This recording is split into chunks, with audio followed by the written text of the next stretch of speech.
न्यायशास्त्रस्य किञ्चित् परिचयो देयः इति अभिप्रायेण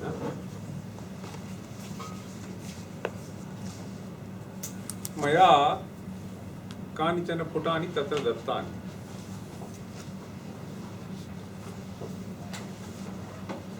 न्यायदर्शनम् इति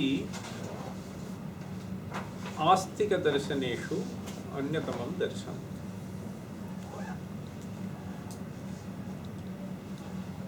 तस्य प्रणेता कः? विशिष्य योगदर्शनस्य प्रणेता पतञ्जलिः, सूत्ररूपम् इदम्। मीमांसादर्शनस्य जैमिनिः, वेदान्तस्य बादरायणः इति सूत्ररूपः ग्रन्थः उपलभ्यते। तद्वत् न्यायदर्शनस्य प्रणेता गौतमः इति उच्यते। तेन रचितस्य ग्रन्थस्य स्वरूपम् आदौ वदामि। छन्दशास्त्रस्यापि सूत्ररूपः ग्रन्थः केन रचितः? पिङ्गलाचार्येण। तत्र 8 अध्यायाः भवन्ति। वेदान्तदर्शने कति अध्यायाः? ब्रह्मसूत्र अध्यायचतुष्टयं, प्रत्येकस्मिन् अध्याये पादचतुष्टयम् इति स्वरूपं भवति ग्रन्थस्य। अत्र 12 लक्षणी इत्युच्यते। मीमांसाशास्त्रे 12 अध्यायाः भवन्ति। अत्र न्यायदर्शने 5 अध्यायी भवति। प्रत्येकस्मिन् अध्याये आह्निकद्वयम् उच्यते। एकैकोऽप्यध्यायः आह्निकद्वयघटितः। यथा ब्रह्मसूत्रे एकैकोऽप्यध्यायः पादचतुष्टये घटितः, अत्र आह्निकद्वयघटितः भवति अर्थः। तत्र आह्निकमपि वस्तुतः प्रकरणैः निर्मितमस्ति। बहूनि प्रकरणानि भवन्ति। 84 प्रकरणानि 84 भवन्ति। प्रकरणेषु च बहूनि सूत्राणि भवन्ति। तथा च सूत्राणि प्रकरणरूपेण सम्बद्धानि, प्रकरणानि आह्निकरूपेण, आह्निकद्वयं च एकः अध्यायः इति 5 अध्यायी शास्त्रं भवति इति स्वरूपपरिचयः। तत्र सम्भूय 30 सूत्राणि भवन्ति। 530 सूत्रास् इति सामान्यतः परिगणितः वर्तते।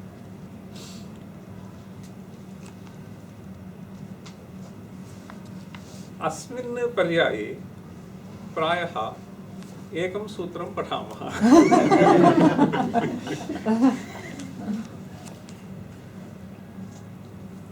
तत्र अस्य शास्त्रस्य, न्यायशास्त्रस्य प्रमाणशास्त्रमित्यपि नामान्तरमस्ति।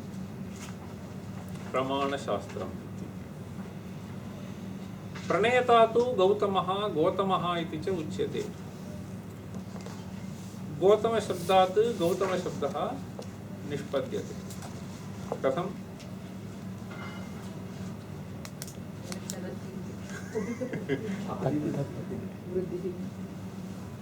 अपत्यार्थे गोत्रापत्यम् इत्युच्यते। तद्भवतु। इदानीं गौतमो वा भवतु, गौतमो वा भवतु,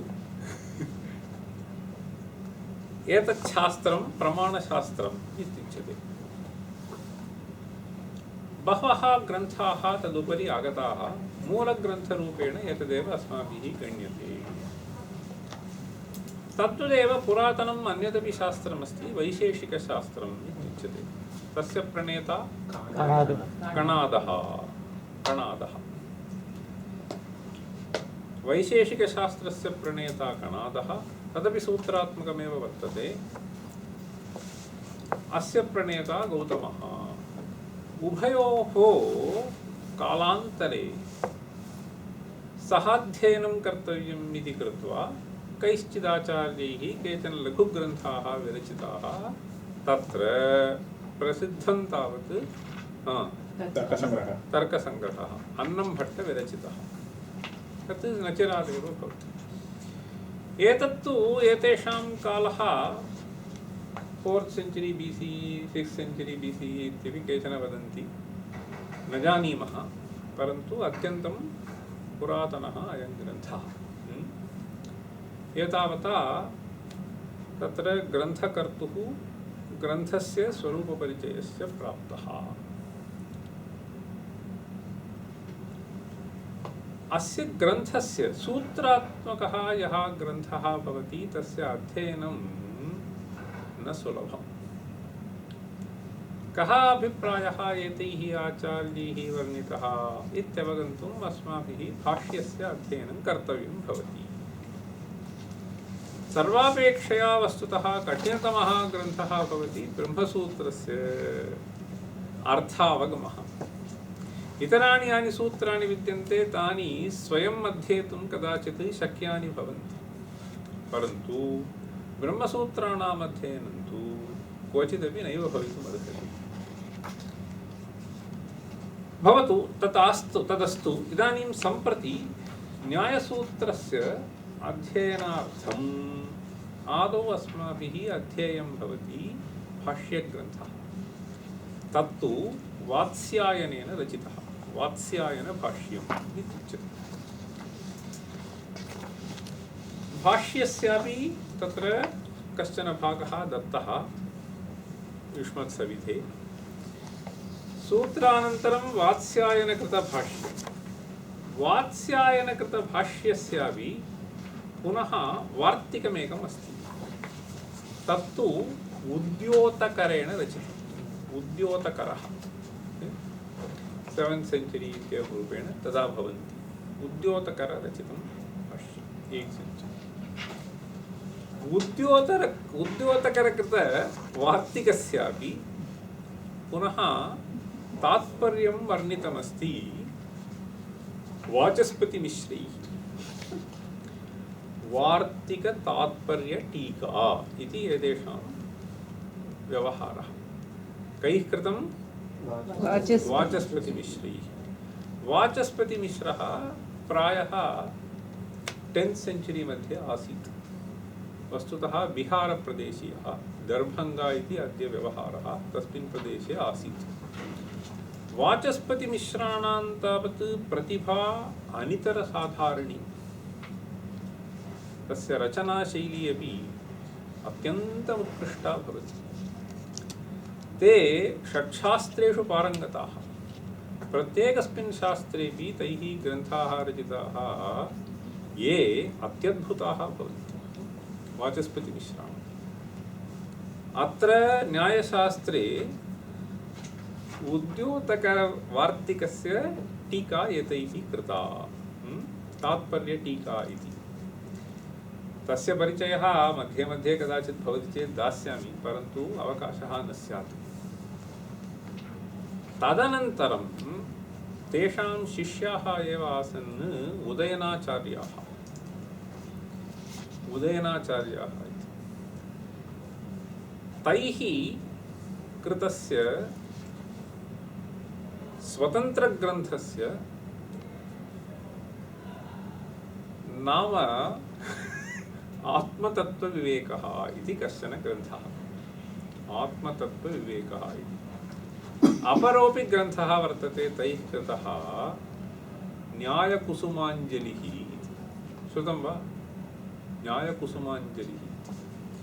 न्यायकुसुमाञ्जलिः इति यो ग्रन्थः, स ग्रन्थः विशिष्य ईश्वरसाधनार्थम् आगतः। तदर्थमेव अयं ग्रन्थः रचितः। उदयनाचार्यः। तथा च किमायाति? आदौ गौतमेन कृतस्य सूत्रस्य अध्ययनं, तदनन्तरं वात्स्यायनकृतभाष्यस्य अध्ययनं, तदनन्तरम् उद्योतकृतटीकायाः, तदनन्तरं वाचस्पतिमिश्रेण कृततात्पर्यटीकायाः, तदनन्तरं तात्पर्यटीका परिशुद्धिः इति उदयनाचार्येण रचितः। एतत् सर्वं ट्री मध्ये एवं तथा भवति। तथा च वस्तुतः पञ्चग्रन्थी इत्युच्यते। सूत्रमारभ्य उदयनाचार्यपर्यन्तं पञ्चग्रन्थि। वस्तुतः वेदान्तशास्त्रेपि एवमस्ति, जानन्ति वा? न श्रूयते, न ज्ञायते। वेदान्तशास्त्रे किं भवति इत्युक्तौ बादरायणरचितं सूत्रं, तस्य ब्रह्मसूत्रमिति नाम। वेदान्तशास्त्रे तस्य संख्या 55,500 555 सूत्राणि भवन्ति। अत्र 30,500 सूत्राणि भवन्ति। तत्र व्यासाचार्येण कृतसूत्राणां भाष्यं भगवत्पादैः शङ्करभगवत्पादैः कृतं। यथा अत्र वात्स्यायनेन कृतं भाष्यं तथा भगवत्पादैः तत्र कृतं। तत्र भाष्यस्य उपरि वाचस्पतिमिश्रस्य व्याख्या अस्ति। तस्य भामती इति नाम। भामती ग्रन्थः अत्युत्तमः ग्रन्थः, वाचस्पतिमिश्रैः रचितः। तत्र शङ्करभगवत्पादभाष्यस्य उपरि भामती इति। भामत्याः उपरि कल्पतरुः इति व्याख्या। कल्पतरोरुपरि अमलानन्दसरस्वती इति।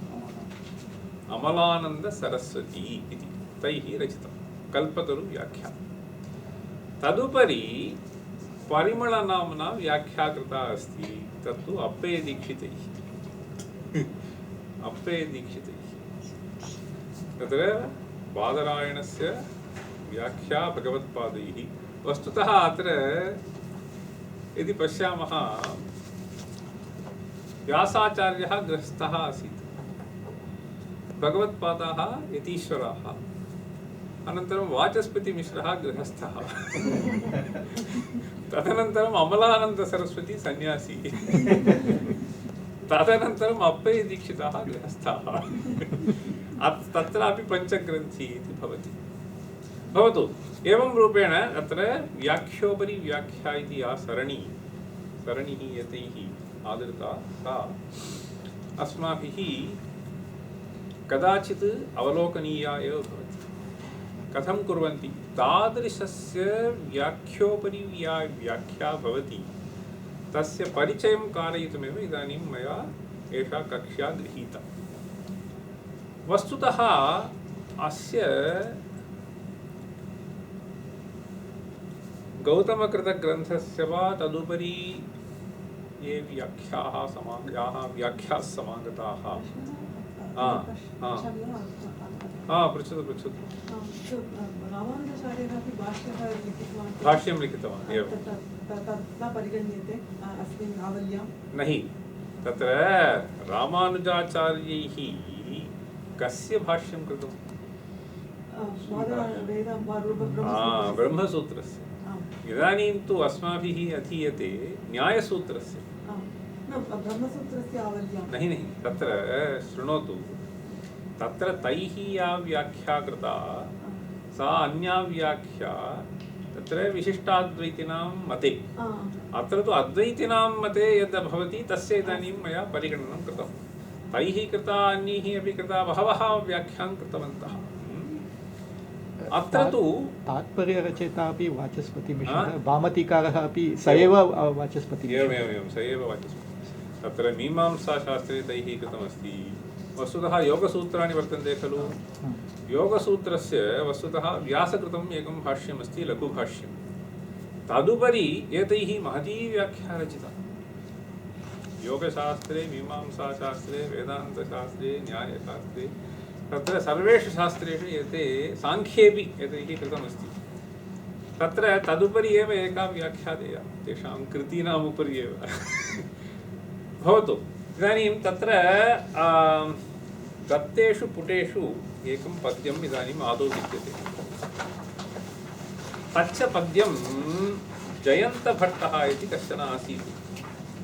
तत्र जयन्तभट्टेन एतत् पद्यं रचितम्। तत्र पादौ आदौ न्यायो दत्तवते खलु अहं वदामि पुनः वदन्तु न्यायोद्गारगभीरनिर्मलगिरा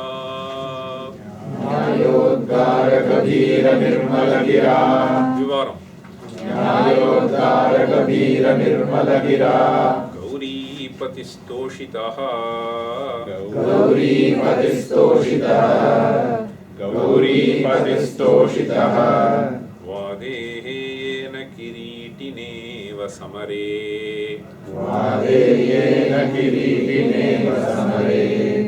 वादेयेन किरीटिनेव समरे देवः किराताकृतिः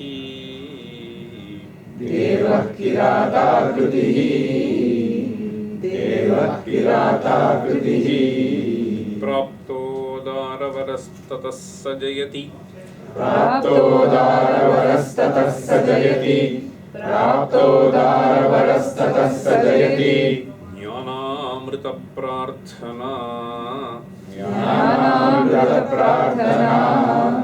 ज्ञानामृतप्रार्थना नम्रानेकमहर्षिमस्तक तत्र त्रुटिः वर्तते नाम्ना इति तदेव परिशोधनीयं नम्रानेकमहर्षिमस्तकवलत्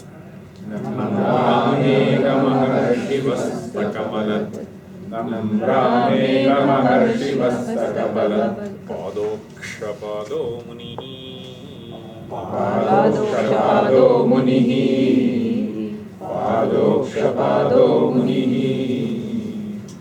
अत्र जयति इति क्रियापदमस्ति कः जयति अक्षपादः मुनिः जयति गौतमस्य अक्षपाद इति अपि नाम वर्तते अक्षपादशब्दः किं ब्रूते अक्षशब्दः वस्तुतः नेत्रमात्रवाचको न भवति नहीं तन्नास्ति तत्र अक्षशब्दः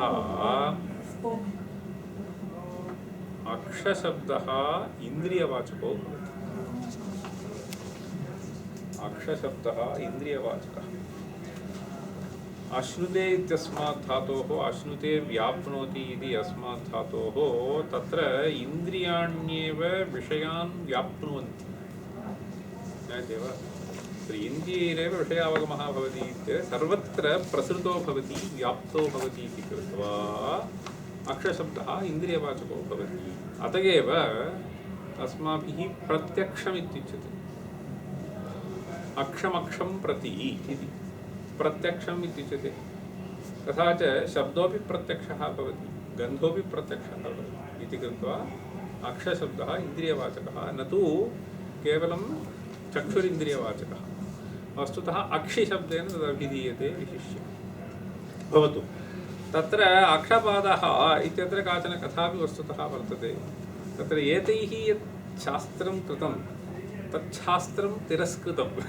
बादरायणेन इति कृत्वा अनयोः कदाचित् तत्र वैमनस्यं जातम् अतः अक्षणात् त्वाम् अहं न पश्यामि इति तर्हि अक्षणाविहीनः कथं भवेत् इति कृत्वा पादयोः अक्षि एवं रूपेण काचन कथा अस्ति पौराणिकी कथा तन्मास्तु इदानीम् अक्षपादः इति तस्य नाम तत्र अक्षपादः मुनिः जयति इति वर्तते कीदृशः सः मुनिः इति तत्र वर्ण्यते ज्ञानामृतप्रार्थनां नम्रानेकमहर्षिमस्तकवलत्पादः पदम्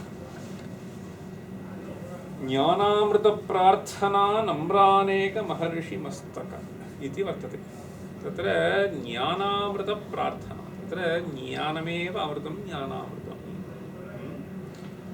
तत्र ज्ञानामृतं तत् प्रार्थ्यते यैः मुनिभिः बहवः मुनयः ज्ञानामृतं प्रार्थयन्ते कं प्रार्थयन्ते गौतमं प्रार्थयन्ते अक्षपादं प्रार्थयन्ति अतः ज्ञानामृतप्रार्थना नम्रानेक तत्र प्रार्थना तु विनम्रतापूर्वकं करणीयम्, अतः प्रणामं कृत्वा इति वदन्ति।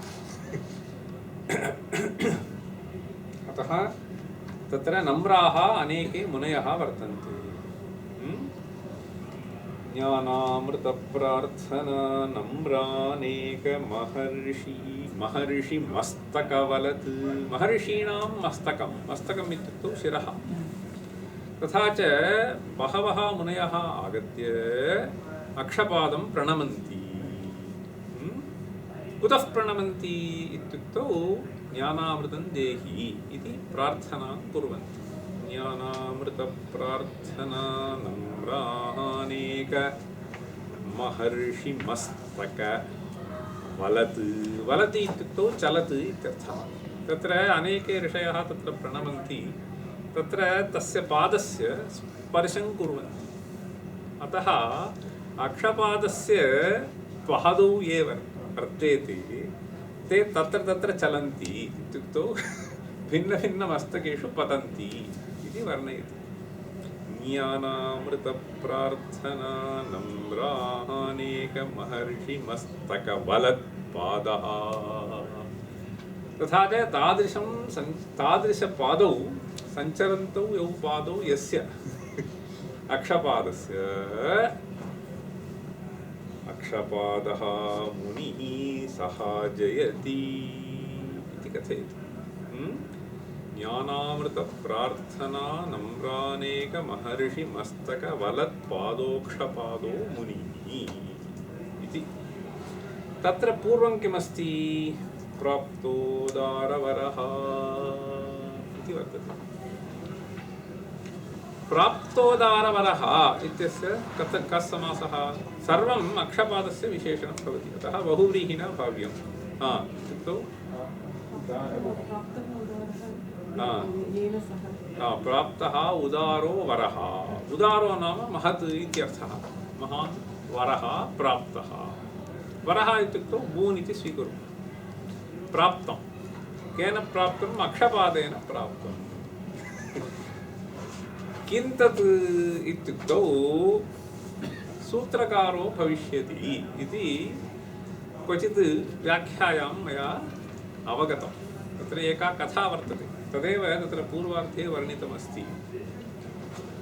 तत्र प्राप्तोदारवरः अक्षपादः जयति इति अर्थः। तत्र का कथा इति तत्र अनेनैव कविना सूचितमस्ति, जयन्तभट्टेन। न्यायोद्गारगभीरनिर्मलगिरा गौरीपतिस्तोषितः वादे येन किरीटिनेव समरे देवः किराताकृतिः। किम् अवगतं भवता? किराताकृतिः। किराताकृतिः देवः कः? परमेश्वरः। समरशब्दः युद्धवाचकः। तथा च समरे किराताकृतिः देवः किरीटिना अर्जुनेन तोषितः। ज्ञातं वा? किरीटिना अर्जुनेन तोषितः कः? किराताकृतिः देवः परमेश्वरः। यथा किरीटिना इव इति अत्र शब्दः वर्तते। किरीटिना यथा अयं तोषितः परमेश्वरः, तद्वत् अक्षपादेनापि तोषितः। तेन तुष्टः परमेश्वरः अस्मै वरं ददौ। कस्मै? अक्षपादाय। यथा किरीटिनं प्रति तत्र पाशुपतास्त्रं दत्तवान्, तद्वत् अक्षपादायापि वरं दत्तवान्। किं तत् इत्युक्तौ त्वं सूत्रकारो भविष्यति इति वरं दत्तवान् इति तत्र शिवपुराणे क्वचित् वर्णितमस्ति। तत्र आदौ किं वदति? न्यायोद्गारगभीरनिर्मलगिरा कथयति। न्यायोद्गारगभीरनिर्मलगिरा। तत्र कः अभिप्रायः? तोषितः। केन तोषितः? तृतीयायाः हेत्वर्थः। तत्र गिरा तोषितः। कीदृशेन गिरा तोषितः? निर्मलगिरा, गभीर निर्मलगिरा, गभीरा च निर्मला च या गीः वाक् तया तोषितः इत्यर्थः। तत्र कीदृशगीः इत्युक्तौ न्यायोद्गाररूपा गीः ज्ञातव्यम्। न्यायोद्गाररूपा गीः। उद्गारः इत्युक्तौ उदीर्णम् इत्यर्थः। कथनम् उद्गारः उदीर्णम्। तत्र न्यायोद्गार इत्यस्य न्यायशब्दः इदानीं प्रथमतः अस्माभिः अवगन्तव्यो भवति। न्यायानाम् उद्गारः न्यायोद्गारः। न्यायानाम् उद्गारः न्यायोद्गारः। स च उद्गारः कीदृशो भवति? गभीरः भवति, निर्मलश्च भवति। सो गभीरो नाम सारवत् इत्यर्थः। डीप् सारवत् भवति। अपि च दोषरहितश्च भवति, निर्दुष्टः भवति। Arguments presented are flawless and very deep इति उभयं सूचयितुम् अत्र कथयति। तत्र न्यायशब्दः किं ब्रूते इत्यपि अवगन्तव्यं भवति। न्यायोद्गार गभीर निर्मलगिरा तोषितः देवः इति। तत्र वस्तुतः यथा किरातस्य अर्जुनस्य च समरे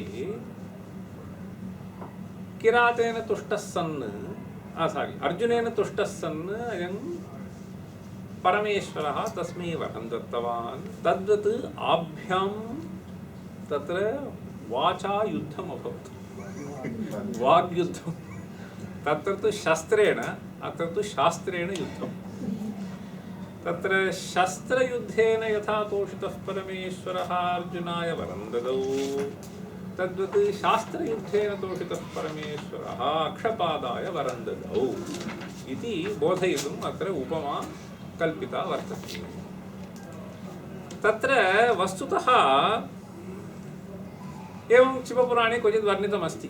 गौतमस्य अस्य च वाग्युद्धम् अभवत् इति।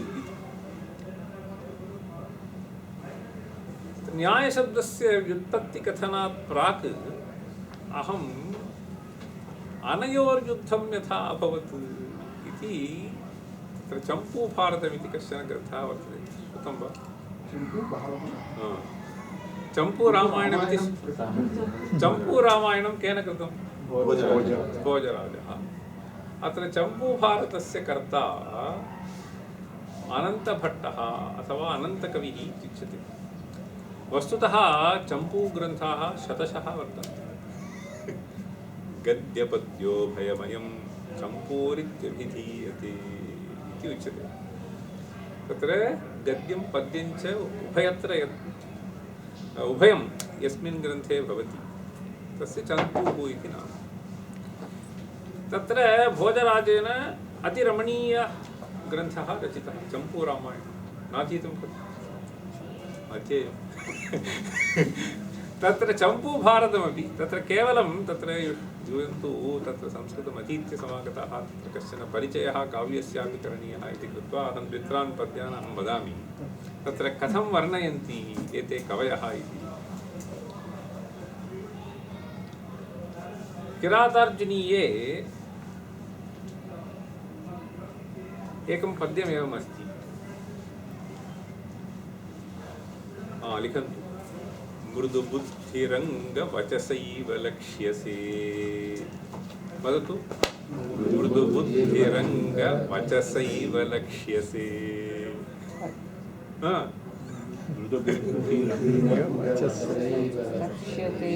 पुनः वचसैव लक्ष्यसे। मृगहिंसनं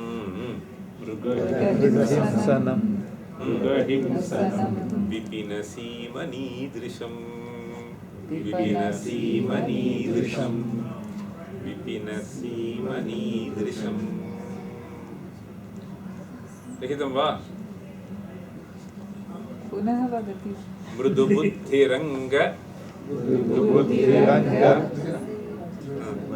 वचसैव लक्ष्यसे मृगहिंसनम् मृगहिंसनं विपिनसीमनीदृशम् विपिनसीमनीदृशम् शतशस्वधर्म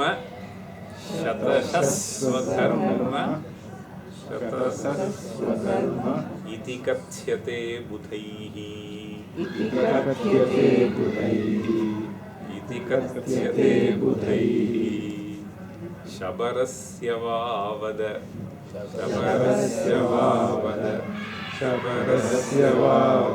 तपोधनस्य वा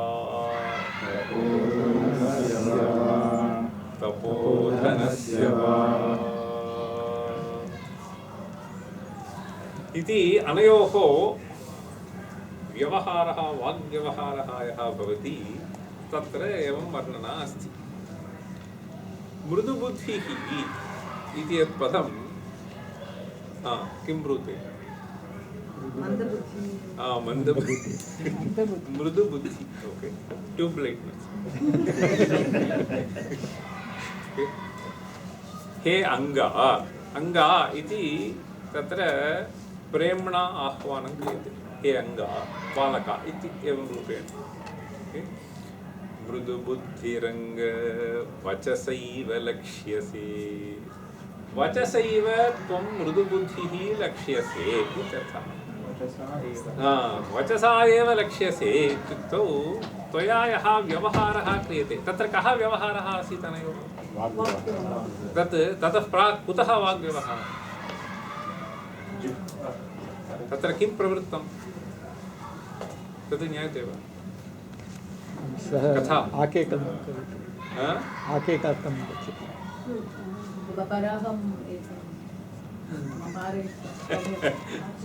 तत्र वस्तुतः अर्जुनः तपोधनरूपेण तत्र गच्छति। तत्र तपः कृत्वा तदनन्तरम् अस्त्रं प्राप्यम् इति कृत्वा तपः तदर्थं प्रवृत्तः वने विपिनसीमनि तत्र प्रवृत्तः तपः आचरि। तत्र किं जातम् एकस्मिन् दिने तत्र एकं मृगं मारयति अयं। तस्मिन्नेव समये किरातः मारयति। तत्र अनयोः एकस्मिन्नेव मृगे बाणपातः जातः।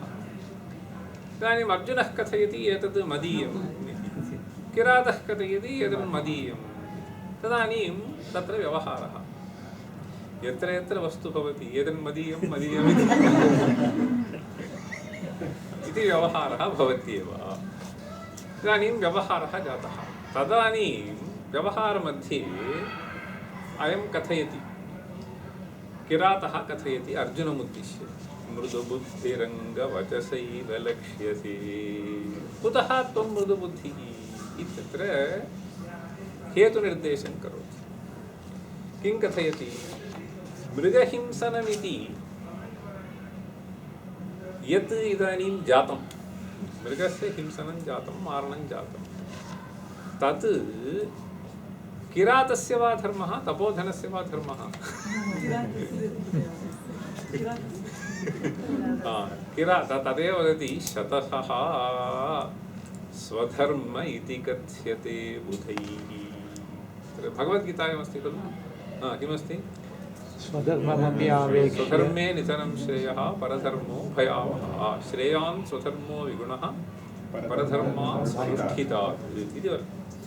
अतः किरातः अर्जुनमुद्दिश्य कथयति मृगहिंसनमिति यत् कर्म तत् कर्म मदीयं धर्मः मदीयो धर्मः तपोधनस्य अयं धर्मो वा?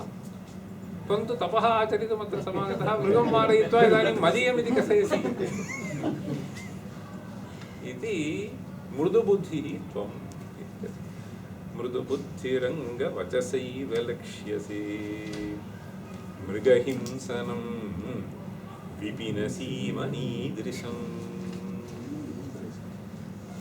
शतशः स्वधर्म इति कथ्यते बुधैः शबरस्य वा वद तपोधनस्य वा। शबरो नाम किरातः शबरस्य वा अयं धर्मः तपोधनस्य वा अयं धर्मः यत् कर्म त्वया आचरितं तदेव दुष्टं कर्म तदुपरि एतन्मदीयमिति कथनं तदपेक्षया दुष्टम् इति तं बोधयति इति भवतु। इदानीं कुतः एतत् उक्तवान् इत्युक्तौ एवम् आदौ वाग्व्यवहारः जातः। वाग्व्यवहारः अनन्तरं शस्त्रप्रहारे पर्यवसितः। अत एव अत्र समरे इति कथयति। समरे युद्धे तत्र शस्त्रयुद्धात् प्राक् वाग्युद्धं जातम्। अनन्तरं किं जातम् इति तत्र चम्पूभारते अनन्तकविना सम्यक् वर्ण्यते। अहं तत्र पद्यद्वयं वदामि। वस्तुतः व्यवहारः जातः अनन्तरं शरेण अनयोः युद्धं जातं। तदनन्तरं किमपि नासीत् अर्जुनस्य सकाशे, बाणाः अपि गताः। अतः महता वेगेन गत्वा धनुषा एव तं मारयति। परमेश्वरं धनुषा एव मारयति। तदपि अन्यत् पतितं। तदनन्तरं मुष्टिना करोति इत्येवं रूपेण वयं पश्यामः। युद्धेपि एवमेव भवति। यल्लभ्यते तेन इदानीं प्रहारः कर्तव्यः इति। एतत् सर्वम् एकेन पद्येन कविना एवं वर्ण्यते। स्वामिन् एतत् सर्वं जातं। तदनन्तरं परमेश्वररूपेण सः तुष्टो भूत्वा आविर्बभूव। तदानीम् एकं पद्यमस्ति। स्वामिन् मया जडधिया त्वयि देवदेवे वाचा शरेण धनुषा दृढमुष्टिना च इति चम्पूभारते। स्वामिन् इति परमेश्वरमुद्दिश्य अयम् अर्जुनः ब्रूते। स्वामिन् मया जडधिया त्वयि देवदेवे वाचा शरेण धनुषा दृढमुष्टिना च यत्ते चतुर्विधमकारि रणे तवागः। चतुर्विधम् अकारि रणे आगः नाम पापं। वाचा दूषणं, शरेण मारणम्, अनन्तरं धनुषा साक्षात् मारणम्, अनन्तरं मुष्टिना त्वया सह युद्धं यन्मया कृतं तेन यः आगः तद् वदति यत्ते चतुर्विधमकारि रणे तवागः क्षन्तव्यमद्य भवता करुणार्णवेन इति कथ्यते। क्षन्तव्यम् अद्य भवता करुणार्णवेन करुणार्णवेन भवता क्षन्तव्यः इति कथयति। अत्र वस्तुतः बहवः अलङ्काराः वर्तन्ते। तदुक्त्वा कविः अत्र वर्णयति। किं वर्णयति? अहम् एकं वाक्यं वदामि। इति विज्ञापयन्तमेनम् अर्जुनम् इत्येवं तत्र मया आगः सम्पादितः तत् क्षम्यताम् इति अर्जुनेन प्रार्थितः इति विज्ञापयन्तमेनम् पारिजातपल्लवतल्लजप्रतिमल्लस्य प्रोस् अमेजिङ्ग् अलिट्रेशन्। पारिजातपल्लवतल्लजप्रतिमल्लस्य पाणितलस्य परामर्शेन प्रमुषितव्रणवेदनाङ्गं प्लवककेतनम् अनङ्गशासनोऽप्येवमवादीत्। अनङ्गशासनो नाम अनङ्गः इति मन्मथः उच्यते। अनङ्गशासनः इत्युक्तौ वयं सर्वे अनङ्गेन शासिताः।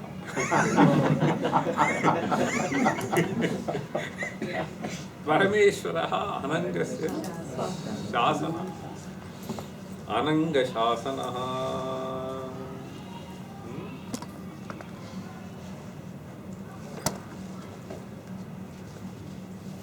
क्वचिदेवं पद्यमस्ति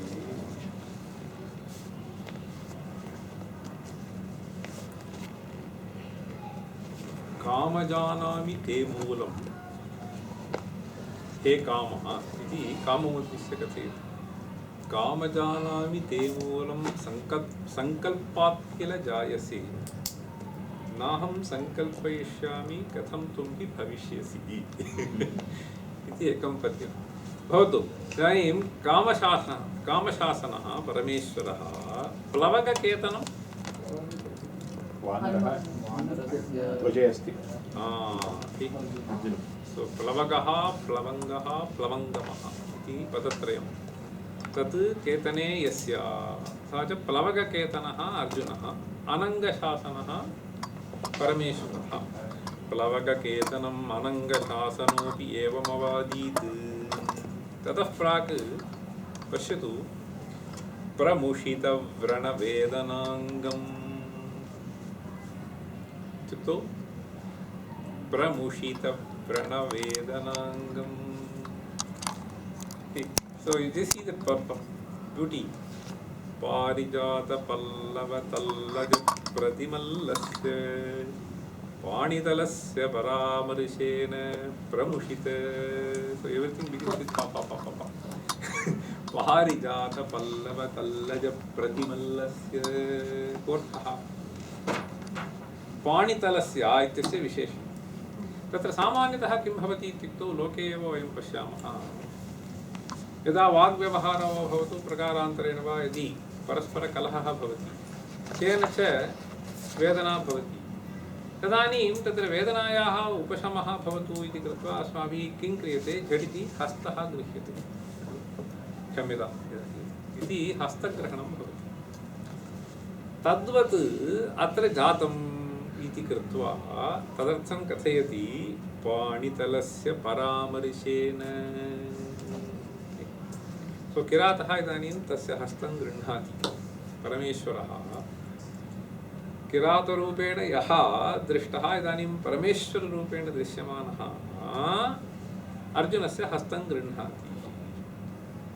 अर्जुनः इदानीं पीडितः मया अपराधं तस्य पीडा जाता तस्य पीडायाः अपनोदनार्थं तस्य हस्तं गृह्णाति पाणितलस्य परामर्शेन।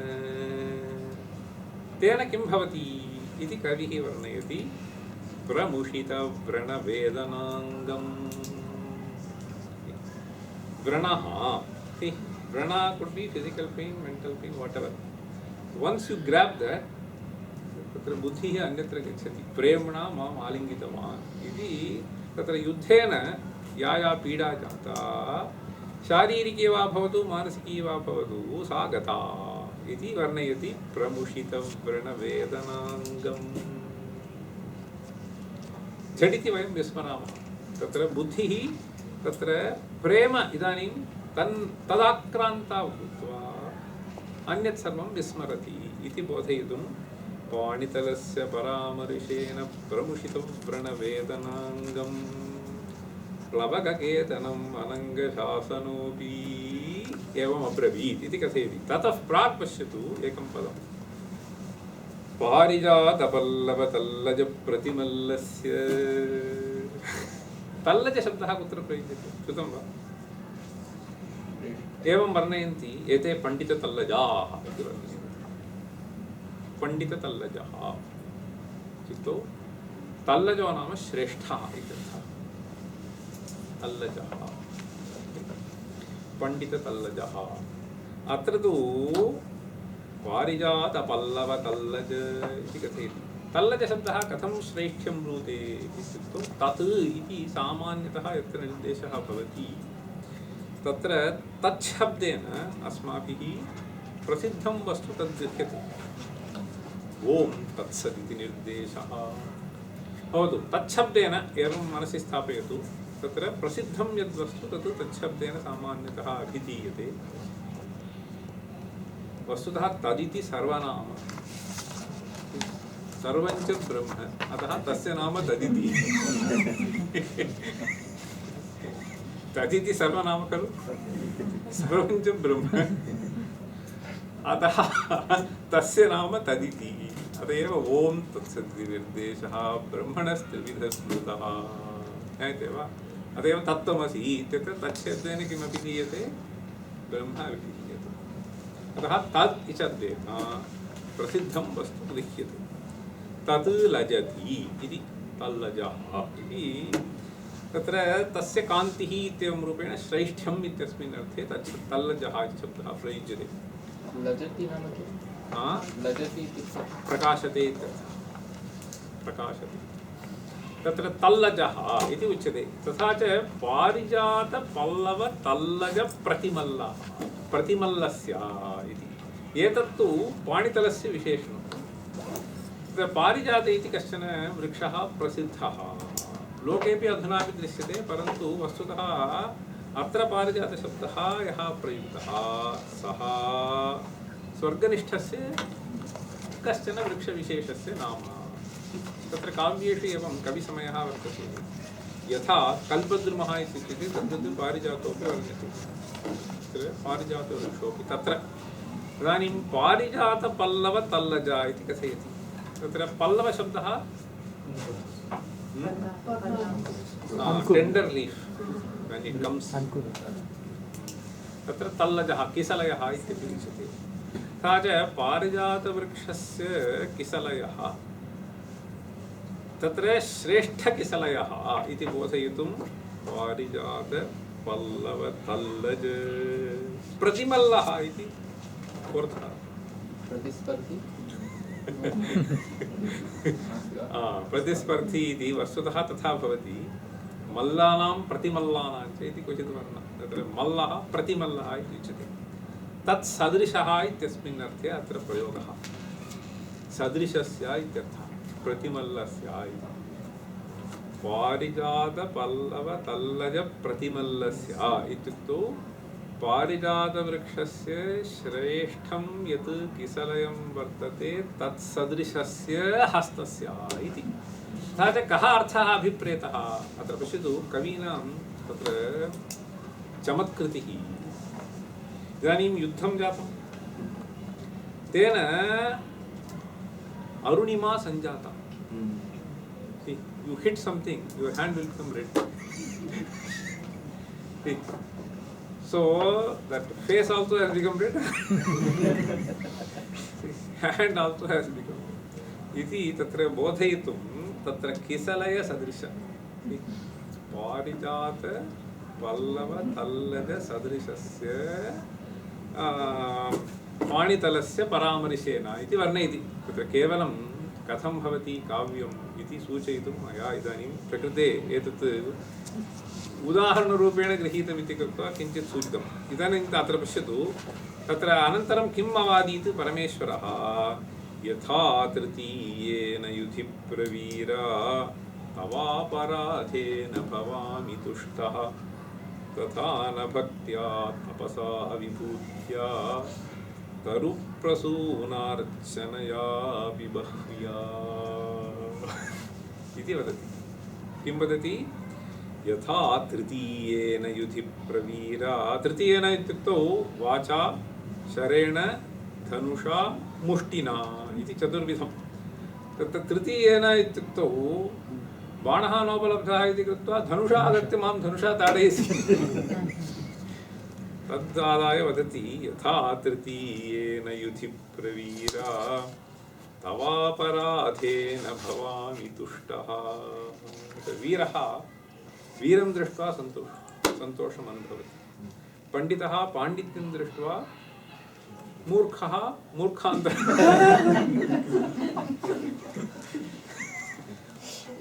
तद्वत् अत्र तवापराधेन भवामि तुष्टः तथा न भक्त्या तपसा विभूत्या तरुप्रसूनार्चनया विबह्व्या।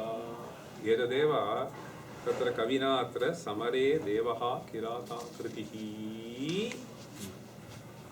तोषितः इति उच्यते। तथा तव समरे यत् समजनि इति तत्र काव्ये एवं वर्णयन्ति कवयः।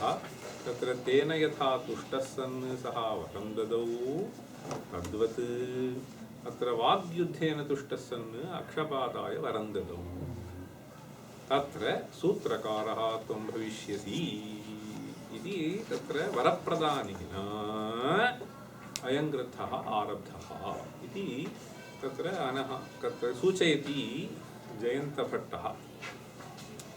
भवतु इदानीम् एतत् जातं। तदनन्तरं तु न्यायभाष्यम् इति वर्तते। इदानीं विरामोदयो वा अनुवर्तम् इदानीं 10 निमेषाः अवशिष्टं पश्यामि। मम नास्ति इदानीं मया 10 निमेषान् अनन्तरं इति चेत् प्रश्ननिरूपणाभ्यां किञ्चित् प्रश्नाः वर्तन्ते। महोदय उक्तवान् खलु उदयनाचार्यः भगवत्प्रोक्तेन न्यायकुसुमाञ्जलिः तस्मिन् कथा अपि ओ तत्र किमपि श्रोतुमिच्छति। उदयनाचार्यः विशिष्टः कश्चन पण्डितः, विशिष्टगुरुणा शिक्षितः विशिष्टः पण्डितः।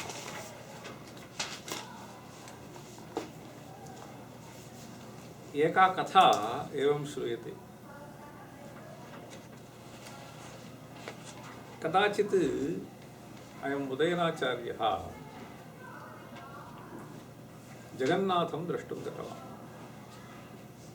पुरी प्रदेशं गतवान्। तदानीं मन्दिरस्य द्वारं पिहितमासीत्। अस्य अनुमतिः अन्तः न दत्ता। उदयनाचार्यस्य प्रवेशार्थम् अनुमतिर्न दत्ता। तदानीम् एवं श्रूयते एकं पद्यं तैः रचितमिति।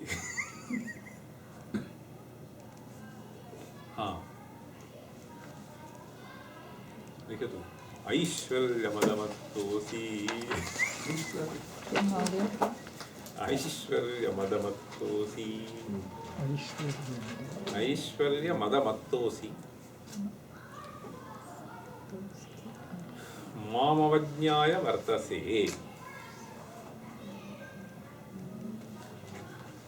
मामवज्ञाय वर्तसे।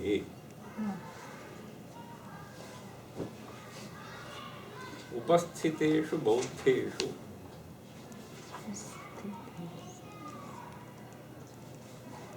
उपस्थितेषु बौद्धेषु मदधीना तव स्थितिः। मदधीना तव स्थितिः। मदधीना तव स्थितिः इति एकं पद्यं। तत्र किं जातमित्युक्तौ तदानीं तत्र बौद्धाः बहून् ग्रन्थान् रचितवन्तः। द 10th 9th century तस्मिन् काले तत्र बौद्धानां पराक्रमः आसीत्। तत्र दर्शनानाम् उपरि तेपि मेधाविनः दर्शनस्य उपरि तत्र आक्षेपं कृतवन्तः बहुधा। तदानीं विशिष्टैः पण्डितैः प्रत्युत्तरं देयम्। तत्र उदयनाचार्यैः तदर्थमेव ग्रन्थः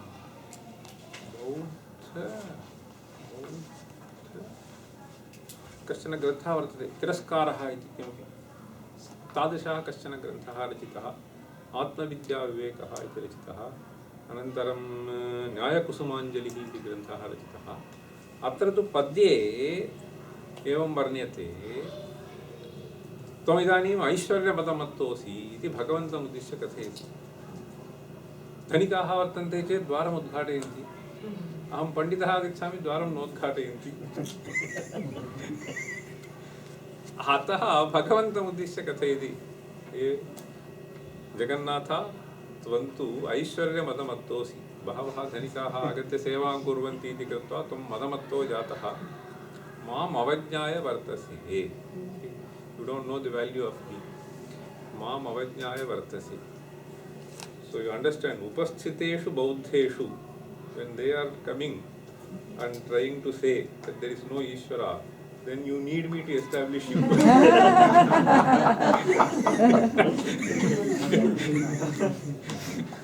उपस्थितेषु बौद्धेषु मदधीना तव स्थितिः. ईश्वरः वर्तते इति यावता मया न साध्यते तावता मन्दिरस्य प्रवेशः केनापि न क्रियते. अतः तव स्थितिरेव मदधीना, अतः द्वारम् उद्घाट्यताम् एवं रूपेण तथा कथयति इति काचन कथा अस्ति. वस्तुतः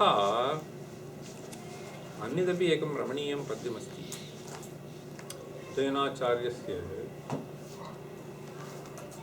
न्यायकुसुमाञ्जलिः इति ग्रन्थे 8 स्तबकाः वर्तन्ते इति अहं मन्ये. 8 chapters.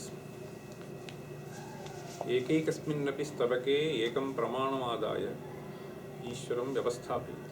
अति रमणीयः ग्रन्थः. तच्छिष्याभ्यां व्याख्यापि कृता वर्तते तस्य ग्रन्थस्य. तत्र अन्ततः गत्वा 8मे स्तबके ग्रन्थसमाप्तेः प्राक् एकं रमणीयं पद्यमस्ति. लिखतु. इत्येवं श्रुतिनीतिसम्प्लवजलैः पुनः वदतु महोदय. इत्येवं श्रुतिनीतिसम्प्लवजलैः श्रुतिनीतिसम्प्लवजलैः भूयोभिराक्षालिते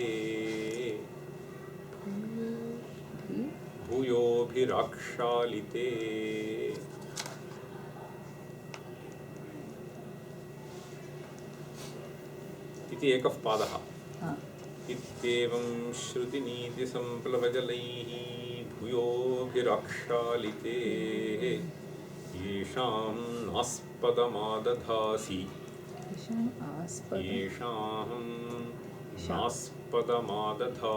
हृदये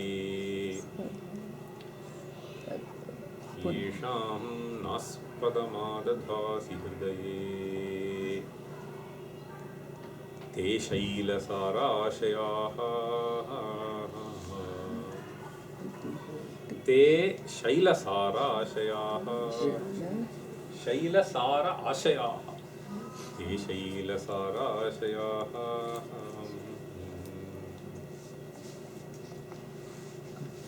पादद्वयम्. किन्तु प्रस्तुत विप्रतीपविधयोऽपि किन्तु प्रस्तुत विप्रतीपविधयोऽपि उच्चैर्भवच्चिन्तकाः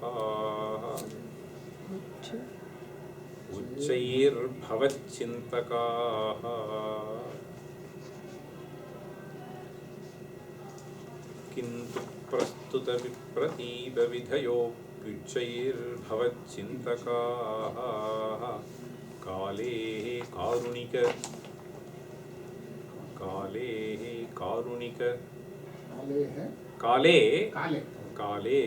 कारुणिक त्वयैव कृपया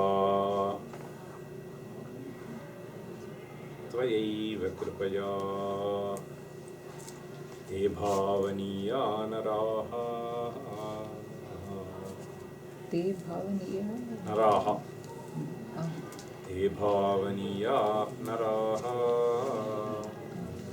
रमणीयं पद्यं. कदाचित् कश्चित् उक्तवान्, झटिति आगत्य मया कण्ठस्थीकृतम्. तत्र बहुभिः प्रकारैः ईश्वरस्य व्यवस्थापना क्रियते. तेव तत्र प्रथमे पादे कथयति श्रुतिनीतिसम्प्लवजलैः. मया बहुभिः प्रकारैः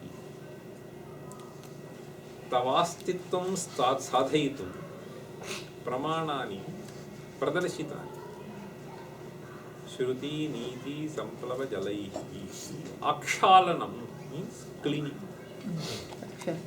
अक्षालनं.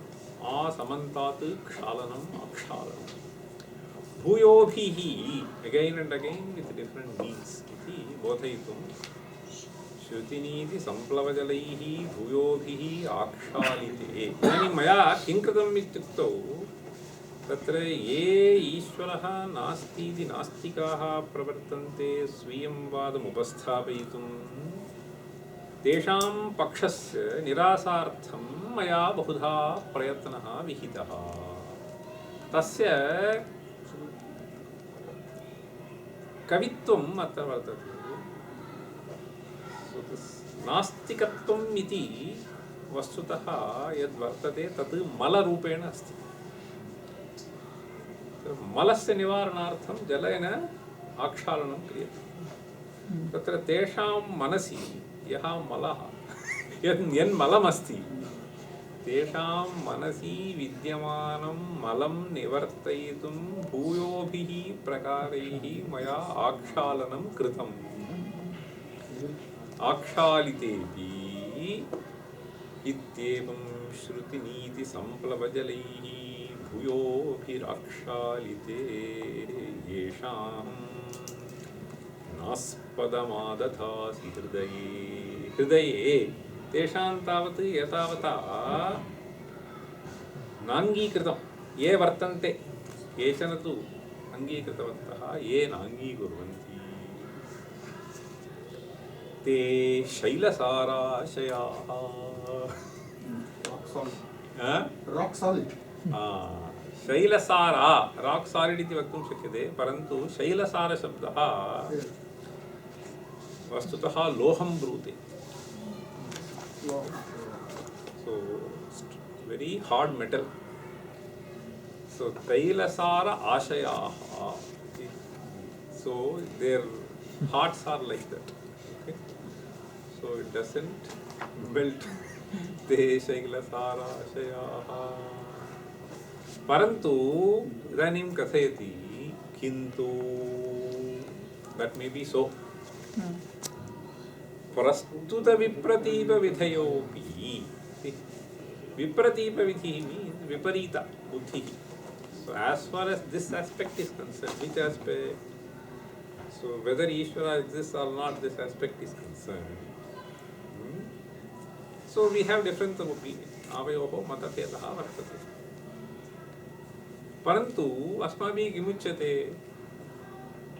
ईश्वरस्य प्रीतिः केन भवति इत्युक्तौ सर्वदा तच्चिन्तनं खलु। मन्मनाभो मद्भक्तः मद्याजी मां नमस्कुरु इत्येवं खलु भगवद्गीतायाम् अस्ति। मन्मनाभ सर्वदा मां चिन्तय इति। तस्मात् सर्वेषु कालेषु मामनुस्मर युध्ये च मामनुस्मर युध्ये च इति वदति। तत्र सर्वेषु कालेषु माम् अनुस्मर इति खलु कथयति। तथा च ईश्वरस्मरणं तत्र कर्तव्यं, तेन त्वं प्रीतो भवसि। एते अपि ईश्वरस्मरणमेव कुर्वन्ति। उच्चैः भवच्चिन्तकाः एव भवन्ति। अहं व्यवस्थापयितुं त्वां चिन्तयामि, ते निराकर्तुं त्वां चिन्तयामि। आवाभ्यां क्रियमाणं कर्म एकमेव ईश्वरस्मरणम् इति। उच्चैः भवच्चिन्तकाः एव भवन्ति। अतः काले कारुणिक काले समागते हे कारुणिक ते अपि नराः भावनीयाः एव, तानपि मा तिरस्कुरु इति। शत्रुमुद्दिश्यापि भगवन्तम् एवं प्रार्थयति। काले कारुणिकत्वयैव कृपया। अत्र तत्र काव्यदृष्ट्या अन्येपि स्वारस्याः वर्तन्ते, परन्तु एवं सामान्यतः या प्रार्थना क्रियते सा प्रार्थना यद्यपि अयं तु वादे त्वां निराकर्तुं प्रवृत्तः अथापि त्वच्चिन्तको भवति इति कृत्वा तेऽपि त्वया भावनीयाः यथा अहं भावनीयो भव इति। ते भावनीया नराः इत्येकं पद्यम् अन्ततो गत्वा उदयनाचार्यैः न्यायकुसुमाञ्जलौ निवेशितः। कारुणिक इत्युक्ते कारुणिकः तौ तत्र करुणया वर्तते इति कारुणिकः कारुणिकः अत एव अस्मिन्नपि पद्ये करुणार्णवा so one who is compassionate इत्यस्मिन् अर्थे प्रयोगः तेऽपि नराः भावनीयाः उदयाचार्य उदयनाचार्य उदयनाचार्य सो पठन्तु ब्यूटिफुल बुक न्यायकुसुमाञ्जलिः इति तस्य नाम ग्रन्थस्य रामभद्रः इति कश्चन व्याख्यामपि कृतवान् अस्ति तस्य आत्मतत्त्वविवेकः बौद्धमततिरस्कारः इति वा अन्यदेकम् अनन्तरं तत्र तात्पर्यटीका परिशुद्धिः इति अस्य वाचस्पतिमिश्रस्य उपरि अपि एतैः महद्व्याख्या कृता इति 700 pages will be there. 400 pages are there for first sutra व्याख्या. These five texts put together almost. See, so this Prathama, we will see that Prathama Sutra. So that Prathama Sutra's Vyakhya alone, commentary goes to almost 400 printed pages. एवं रूपेण यतिः व्याख्यातृभिः उत्तरोत्तरं तत्र ग्रन्थः रचितः. तर्हि इदानीं विरामः. सत्यं गत्वा आगमतः.